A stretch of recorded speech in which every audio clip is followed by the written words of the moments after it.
Hello again, everybody. So here's another problem from the assignment that I'd like to show you.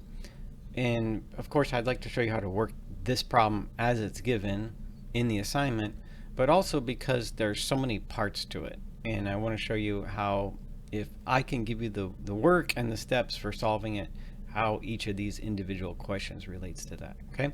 Now, the question is, can we solve this definite integral, okay? Now, suppose I'm given that and I write it down right here. Okay, so the definite integral from negative pi over 18 to pi over 18 sine squared 9 theta d theta.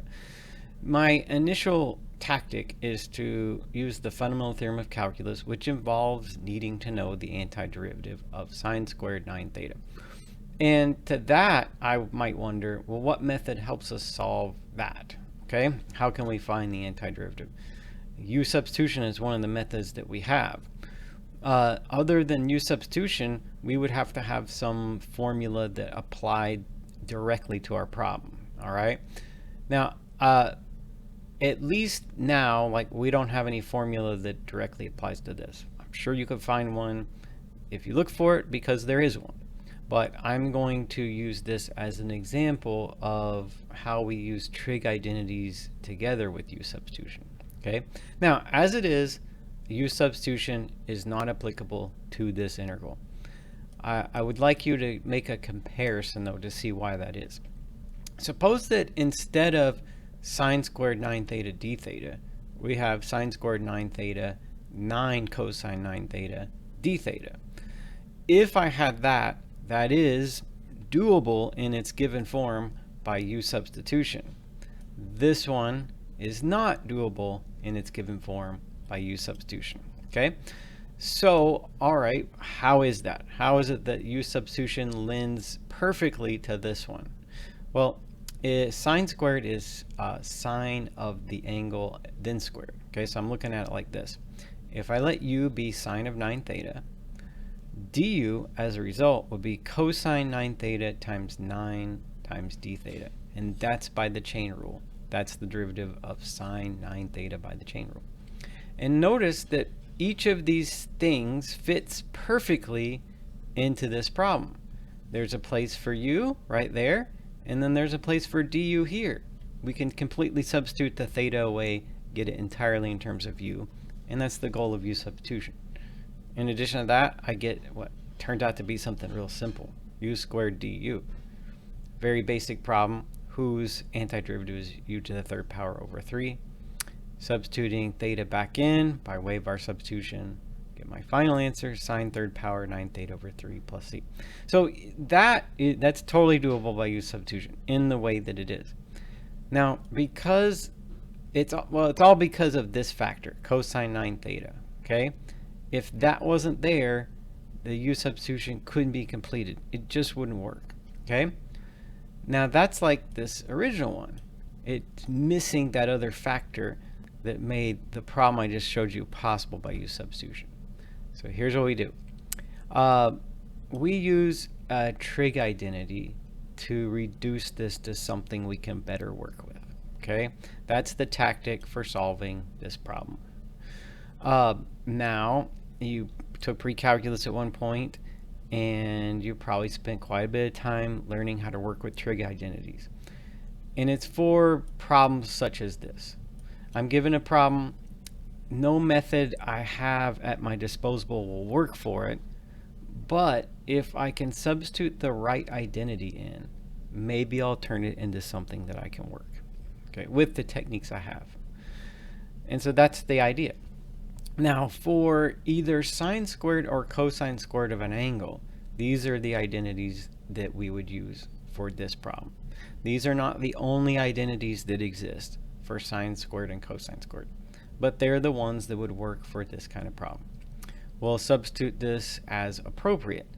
If I have sine squared of an angle, then I will use this one because it's what is applicable. It says sine squared of some angle A is 1/2 minus cosine of the angle twice as big as A over 2. If I have sine squared and the angle is 9 theta, that would be 1/2 minus cosine, what's double 9 theta? 18 theta over 2, okay? And then if I want to, I can split that up across the subtraction. I can do that with addition and subtraction and integrals. And I get this. Okay, so that's the problem I'm going to work right there.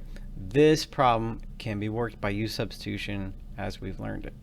Now, in terms of this problem as it is on MyMathLab, having lots of parts, this first part, it says, well, if you use just the right identity and you rewrite that, what are you going to get? So you'll see in choice D is what I've just figured out, but it has the bounds of the integral as they were originally given included. Okay, all right, so there it is, D. Now let's keep going to look at this next part about how we would use u substitution. So looking at this, that first integral with the 1/2 d theta, that doesn't require u substitution. The antiderivative of 1/2 d theta is theta over 2, or 1/2 theta. So that one is not difficult, and I don't need u substitution. It's this one that requires u substitution. Okay, so let's look at it right here. The substitution that will work for that is to let u be 18 theta. And I'll get cosine u out of that, whose antiderivative is sine u. But nonetheless, I'll let u be 18 theta. As a consequence, du is 18 d theta. And since I don't have an 18 in there next to the d theta, I'll solve for the d theta. I'll substitute for it, du over 18. Substituting, I get like so. And cosine u has antiderivative sine u. Substitute back in, I get 18 theta. Okay? All right, so that's how I can use u substitution for this second part. Now, let's go back to the beginning. The question was to solve this definite integral. I said, well, I just need the antiderivative and I can plug in these bounds. Okay. And now I have it. So I reduce the integral to this. Do you see this first one? What did we say the answer to it was? Theta over 2. And then I have this subtraction, which you see here. And then what was the answer to this second one? 1 over 36 sine 18 theta. Okay, right there. So I know I worked on these separately, but there they are. There's our antiderivative. That's what we're looking for from the beginning. Putting the bounds in, upper bound first, pi over 18 works like that. Then I subtract, negative pi over 18 works like that. Do the calculations, I get a final answer of pi over 18. Okay, now that's the final answer. I know there's all these other parts, but I'm going to skip down to the bottom and say, well, there it is.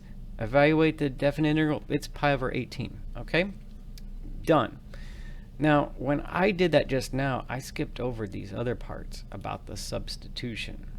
Okay, so let me say, first of all, I could answer it without thinking so much about these intermediate parts, but it's given this way on MyMathLab, I guess, so that you could understand the steps along the way. So now I will do those parts. So let's go back up here.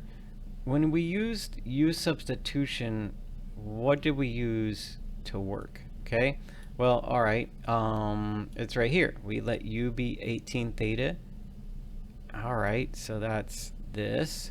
And then we figured out as a consequence of that, du is 18 d theta. All right, so there's your answer there. That's the way we used u substitution. So you see for this part right here, to solve that particular integral, all right, just indicated the substitution that I used because that's what I was being asked right here. The second thing that I skipped over was this. So it says rewrite the second of the two integrals using the change of variables.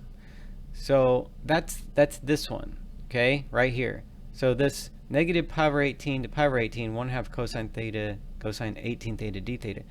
How would you rewrite that with your new variable? That's what it's saying. Now, so let's talk about that this way. In my original problem, okay, I have the variable theta. So that's what you see here. And if now I'm being asked about just this, that's what I have in that. Okay? So the variable in the integral is theta.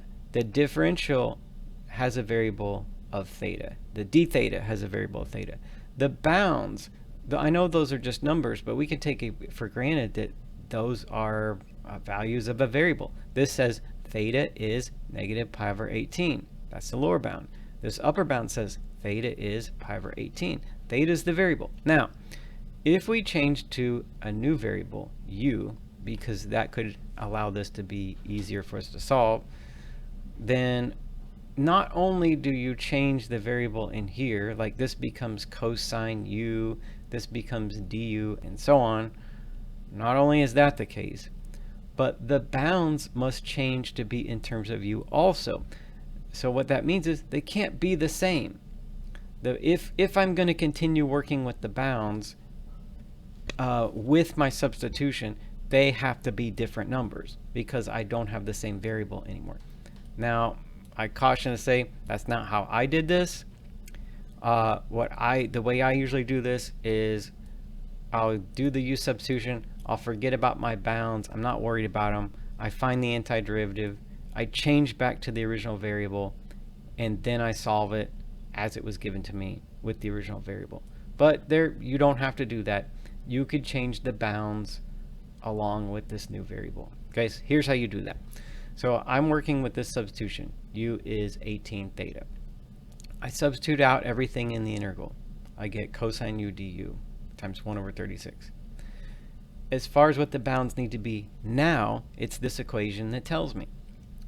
If theta was originally on the lower bound, negative pi over 18, and if u, my new variable, is 18 theta, that means for the lower bound, u needs to be 18 times negative pi over 18.